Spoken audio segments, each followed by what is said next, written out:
El Señor esté con ustedes. y con tu espíritu. Lectura del Santo Evangelio de nuestro Señor Jesucristo según San Lucas. Gloria a ti, Señor. Un doctor de la ley se levantó y le preguntó a Jesús para ponerlo a prueba: Maestro, ¿qué tengo que hacer para heredar la vida eterna? Jesús le preguntó a su vez: ¿qué está escrito en la ley? ¿Qué lees en ella? Él le respondió: amarás al Señor tu Dios con todo tu corazón, con toda tu alma, con todas tus fuerzas y con todo tu espíritu, y a tu prójimo como a ti mismo. Has respondido exactamente, le dijo Jesús. Obra así y alcanzarás la vida. Pero el doctor de la ley, para justificar su intervención, le hizo esta pregunta: ¿y quién es mi prójimo? Jesús volvió a tomar la palabra y le respondió: un hombre bajaba de Jerusalén a Jericó y cayó en manos de unos ladrones que lo despojaron de todo, lo hirieron y se fueron dejándolo medio muerto. Casualmente bajaba por el mismo camino un sacerdote, lo vio y siguió de largo. También pasó por allí un levita, lo vio y siguió de su camino. Pero un samaritano que viajaba por allí, al pasar junto a él, lo vio y se conmovió. Entonces se acercó y vendó sus heridas, cubriéndolas con aceite y vino. Después lo puso sobre su propia montura, lo condujo a un albergue y se encargó de cuidarlo. Al día siguiente sacó 2 denarios y se los dio al dueño del albergue, diciéndole: cuídalo, y lo que gastes de más te lo pagaré al volver. ¿Cuál de los 3 te parece que se portó como prójimo del hombre asaltado por los ladrones? El que tuvo compasión de él, le respondió el doctor. Y Jesús le dijo: ve y procede tú de la misma manera. Palabra del Señor. Gloria a ti, Señor Jesús. Pueden sentarse.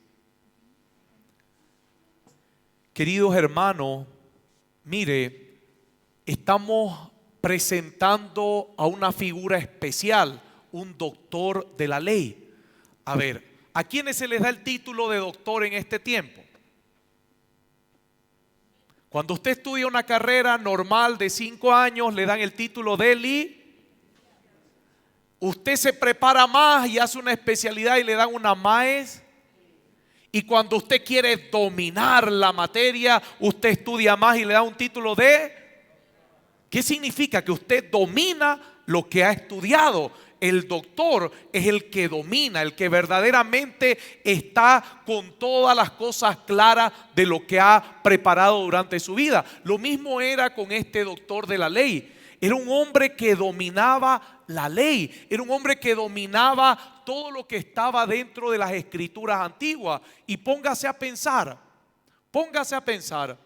le está preguntando a Jesús como si no supiera. ¿Y por qué hacía eso? No solamente por probarlo, él ya lo sabía. Él ya lo había leído varias veces, se lo sabían de memoria. Y él le he dicho varias veces que los judíos tienen esta práctica de aprendérselo de memoria, punto y coma, para repetirlo en sus asambleas. Él ya lo sabía. Pero mire de interesante, él vivía encerrado en la ley como letra muerta. A ver, dígale al que está a su lado: tú vives encerrado en la ley como letra muerta, dígale. Y usted va a decir: ¿y cómo es esto, padre? Usted nos está inventando cosas. No me estoy inventando cosas, es que es verdad. Nosotros a veces escuchamos la palabra, escuchamos los mensajes y nos encerramos en la ley como letra muerta. ¿Por qué?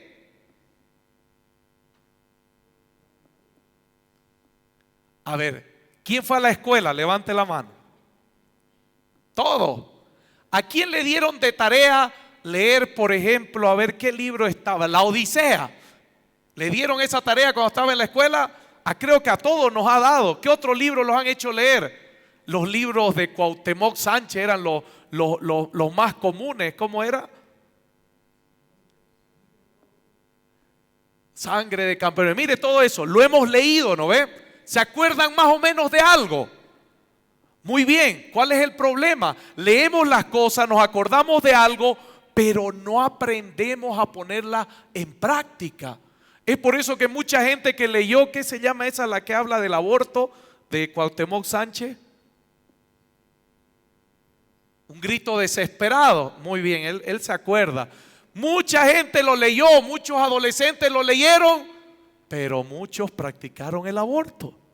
Y cuando lo practicaron ni siquiera se acordaron de lo que el libro enseñaba. Eso es lo que pasa cuando nosotros estudiamos la palabra de Dios como letra muerta. No provoca nada en nuestra vida, no mueve nada en nuestros corazones, no mueve nada en las decisiones que tomamos. Y esa era la diferencia. Por eso es que Jesús, cuando ve que este hombre se estaba haciendo el tonto y le dice: ¿quién es mi prójimo? Es como esa gente odiosa, ¿no? Cuando usted le quiere decir: cambie de vida, haga las cosas. Ay, ¿y cómo se hace? Como si no supiera, ya están viejotes y con barba y no quieren hacer nada. Ay, y no entendí lo que dijo el padre. Tengo que poner 10 centavos o 100, ponga 100 en la limosna. Ahora se van a olvidar cuando toque la limosna. Mire, así somos, y eso es estar en la letra muerta. Por eso es que Jesucristo toma el ejemplo de quienes que se cruzaron en el camino.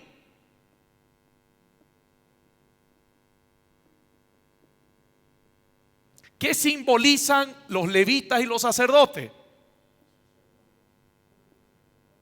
Simbolizan también estas personas que dominan la ley, que dominan, al igual que el doctor de la ley les presentó personas similares a él para hacerlo reaccionar, como para decirle: mira cómo tú vives esclavo de tu ley. ¿Por qué no ayudaron al hombre que fue asaltado?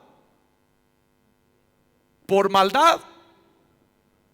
Dice que lo dejaron casi muerto. Entonces pongámonos a pensar: cuando te dejan casi muerto es porque te dejan con sangre en el cuerpo, ¿no ve? ¿Y qué decía la ley? Que era prohibido acercarse o tocar sangre. Muy bien, ¿vieron? Saben ustedes, eso es lo que no lo están practicando. Por eso es que ni el sacerdote ni el levita se acercaron. Por eso es que la mujer, cada vez que tenía su periodo, estaba impura y tenía que hacer todo el rito de purificación, porque automáticamente sangraba y eso ya la hacía impura. Así que el sacerdote y el levita no querían tocar al que había sido golpeado porque tenía. Y mire, su ley los esclavizaba a no ayudar a otra persona porque tenía. Así que ¿qué había en su cabeza? Ay, está muriendo. Ay, pero está con sangre, mejor ni lo toco. Yo quiero estar puro. Yo quiero ser puro. A ver, póngase a pensar. La ley de la pureza la da Dios. ¿Y es buena o es mala? Ellos estaban esclavos de la letra. Así que como la letra era muerta, ellos no entendían lo que simbolizaba la pureza. Así que dejan a ese hombre botado. ¿Y quién es el que lo rescata? ¿Y se acuerdan quién eran los samaritanos? Yo sé que como ustedes han estado en la pandemia mucho tiempo encerrados, han leído mucho, por eso les tomo examen en cada misa. ¿Quiénes eran los samaritanos? Acuérdense de los 10 centavos y los 100 bolivianos en la limosna. No se olviden, por favor. Eso es importante cuando estamos leyendo.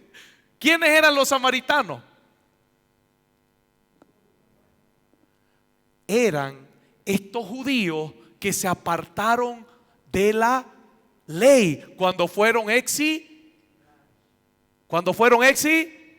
Así que por eso veían mal a los samaritanos. Por eso es que a Jesús lo critican cuando se acercó a una samaritana. Porque no era el pueblo ya que cumplía la ley, no era ese resto que se quedó fiel a la ley. Así que eran como gente que ellos rechazaban, porque eran personas que se apartaron de la ley. Mire, una persona que no practicaba la ley como los judíos, pero que amaba a Dios, fue capaz de ayudar a aquel que estaba ensangrentado, medio muerto en el suelo. ¿Por qué? Porque no era esclavo de la letra. Los samaritanos conocían de Dios, sabían de Dios, pero no estaban esclavos dentro de la ley, de la letra. ¿Y qué es lo que le estaba diciendo entonces Jesús? ¿Quién fue el verdadero prójimo ahí? ¿Qué es lo que le estaba diciendo Jesús al doctor de la ley? Estás esclavo de algo que no enseña a Dios. Estás viviendo la esclavitud de algo que no viene de Dios. Porque así como esa persona, tú te haces el tonto sin saber quién es tu samaritano, quién es el prójimo. Porque cuando te conviene te haces el puro, cuando no te conviene haces lo que te da la gana. Ve y practica eso. ¿Qué le dijo? Ve y sal de la letra muerta y deja que la palabra de Dios se grabe en tú. Por eso es que San Pablo en la primera lectura es bravo. Yo creo que si San Pablo estuviera acá, ustedes saldrían corriendo porque dicen que era bravo. Yo quisiera ser como San Pablo, pero no me animo. Le veo las caritas de que los estoy tratando mucho y ya me da pena y vuelvo para atrás y ya trato de tratarlos bien. San Pablo era bravo, era enérgico. Y por eso les dice, a ese que le está enseñando otras cosas que no son de Dios, ese bótenlo. Imagínense. A ese que no está poniendo la limona 100 bolivianos, boten. No. Así era San Pablo, querido hermano. ¿Por qué? Porque recuerden que toda la vida de la iglesia hemos luchado con gente que se inventa historia, con gente que aumenta cosas al evangelio, que aumenta cosas a la enseñanza de Dios, que aumenta cosas a la ley y que no son reales. Por eso es que ahora, querido hermano, yo me preocupo porque de Santa Cruz me escribe una persona y me dice: padre, en esta casa de retiro de estos sacerdotes nos han enseñado a hacer yoga.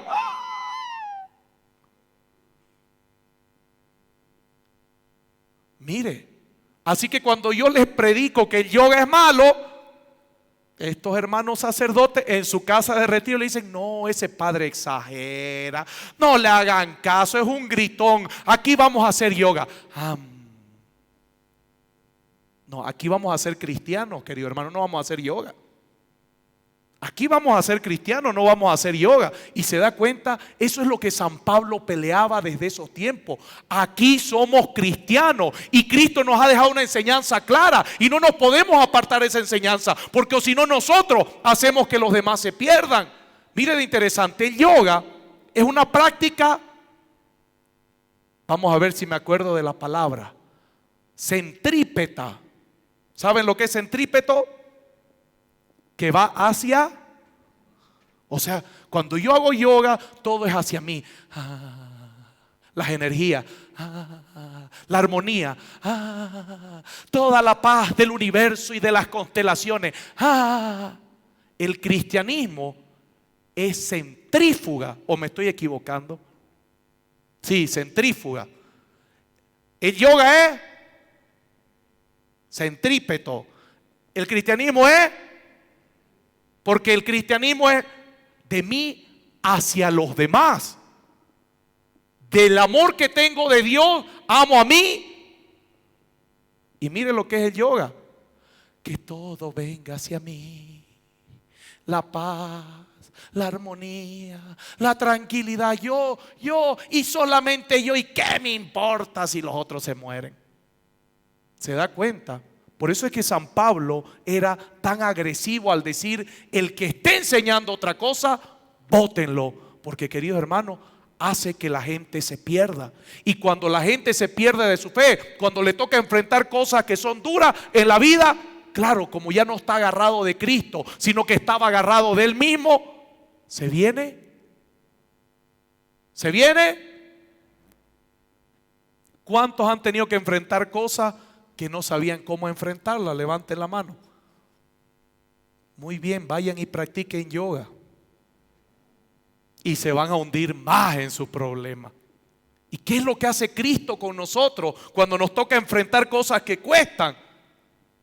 Nos da la fuerza que nosotros no tenemos para enfrentar y salir.